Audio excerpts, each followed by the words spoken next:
தானியேல் அதிகாரம் 5. பெல்சாட்சரின் விருந்து. பெல்சாட்சர் என்ற அரசன் உயர்குடி மக்கள் 1000 பேருக்கு பெரியதொரு விருந்து வைத்தான். அந்த 1000 பேருடன் அவனும் திராட்சை மது குடித்தான்.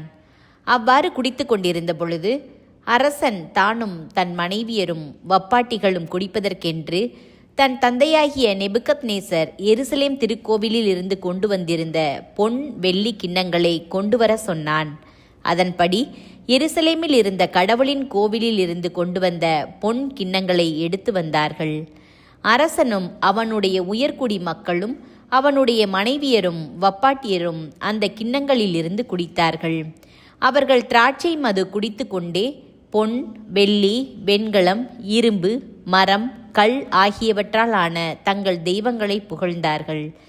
திடீரென்று ஒரு மனிதனுடைய கைவிரல் தோன்றி அரசனது அரண்மனை உட்சுவரில் விளக்கு தூணுக்கு எதிரே எழுதத் தொடங்கின.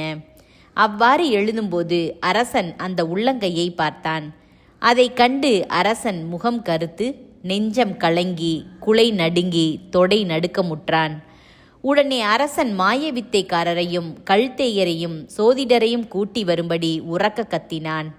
அரசன் பாபிலோனிய ஞானிகளை நோக்கி, இந்த சொற்களை படித்து இவற்றின் உட்பொருளை எனக்கு வெளிப்படுத்துகிறவன் எவனோ அவனுக்கு அரச உடை உடுத்தி கழுத்தில் பொன் மாலையும் அணிவித்து என் அரசின் 3ஆம் நிலையில் அமர்த்துவேன் என்றான்.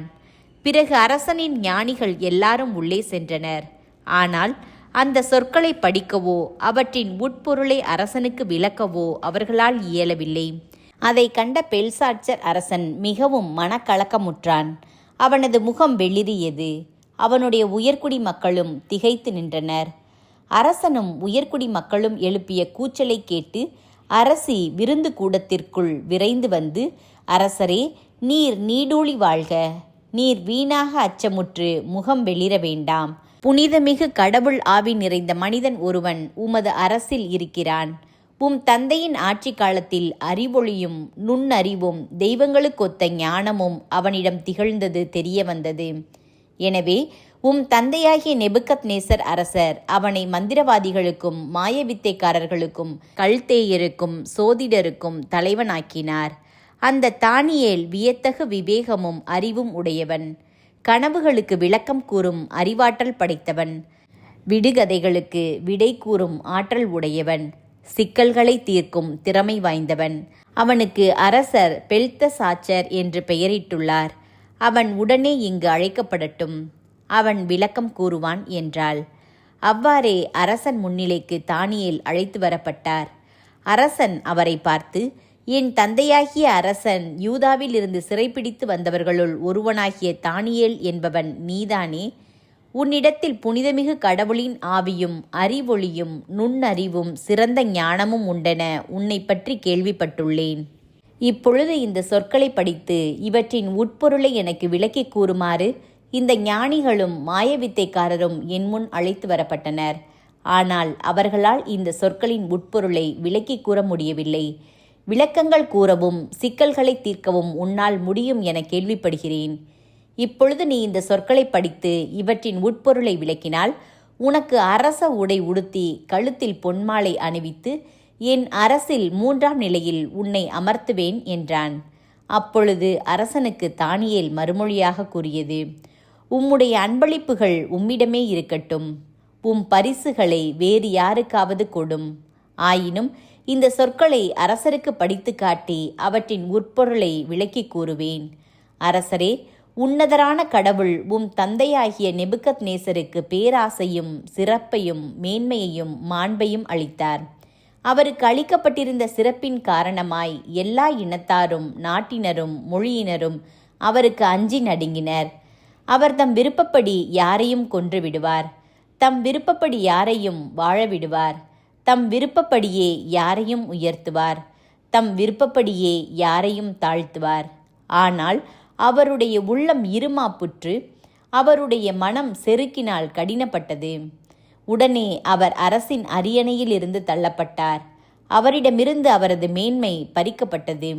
மனித சமுதாயத்தினின்று அவர் விரட்டப்பட்டார். மேலும் அவரது உள்ளம் விலங்குகளின் மனமாக மாற்றப்படவே அவர் காட்டு கழுதைகளோடு வாழ்ந்து வந்தார். மனிதர்களின் அரசுகளை உன்னதரே ஆள்கின்றார் என்றும் தாம் விரும்பியவருக்கே அவற்றை வழங்குகின்றார் என்றும் உணரும் வரை அவர் மாடு போல் புல்லை மேய்ந்தார். அவரது உடல் வானத்து பனியில் நனைந்து கிடந்தது. அவருடைய மகனாகிய பெல்சாட்சர், இவற்றை எல்லாம் நீர் அறிந்திருந்தும் இதயத்தை தாழ்த்தி கொள்ளவில்லை. ஆனால் விண்ணுலக ஆண்டவருக்கு எதிராக உம்மையே உயர்த்தினீர். அவரது கோவிலின் கிண்ணங்களை கொண்டு வர செய்து நீரும் உயர்குடி மக்களும் உம்முடைய மனைவியரும் வப்பாட்டியரும் அவற்றிலிருந்து திராட்சை மது குடித்தீர்கள். மேலும் காணவோ கேட்கவோ எதையும் உணர இயலாத பொன், வெள்ளி, வெண்கலம், இரும்பு, மரம், கல் ஆகியவற்றால் ஆன தெய்வங்களை புகழ்ந்தீர்கள். ஆனால் உமது உயிரையும் வழிகளையும் தம் கைக்குள் வைத்திருக்கும் கடவுளை நீர் பெருமைப்படுத்தவில்லை. ஆகையால் அவர் இந்த கையை தம் திருமுன்னிலிருந்து அனுப்பி இந்த எழுத்துக்களை பொறிக்க செய்தார். பொறிக்கப்பட்ட சொற்களாவன: மேனே மேனே தேகேல் பார்சின்.